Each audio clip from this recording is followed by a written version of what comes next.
ข้าวเหนียวเกี่ยวเกี่ยวเป็นข้าวกำตำเป็นข้าวมะกอกหัวหนกเป็นข้าวมะโพผมผ้าโลเป็นข้าวหวงสากเต็มไห้หัวใหญ่ๆเป็นข้าวที่ต้มมา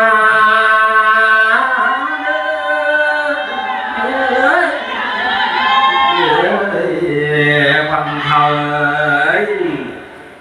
ให้เจ้ามาจากนกทิพย์และนกจากนกเขาขาและนกแกงให้เจ้ามาจากปากแมงแคงแดงตัวปีกาให้เจ้ามาจากไก่ฟ้าและนกตูมให้เจ้ามาจากนกสุดและนกปอดมันมาตอดเลี้ยวบินหนีมาเด้อ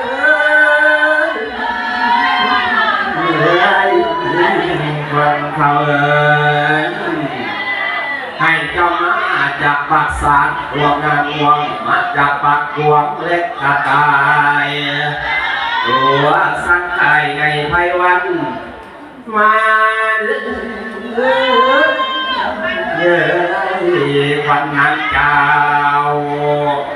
เสือที่มาอยู่เราพื้นแผ่นสนอนเพียงมาอยู่เราใน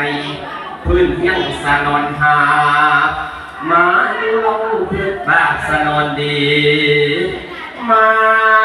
เด้อ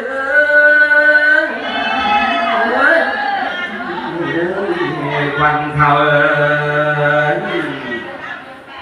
เข้าอีตอนไว้ห่วงใหญ่เข้าหักไผ่ห่วงเงาเข้าตรงข้าวมองงงาเข้าเจ้าเต่งสะห่วงใสเจ้าห่วงไก่ปัลลาดธรรมศาสตร์ออนไล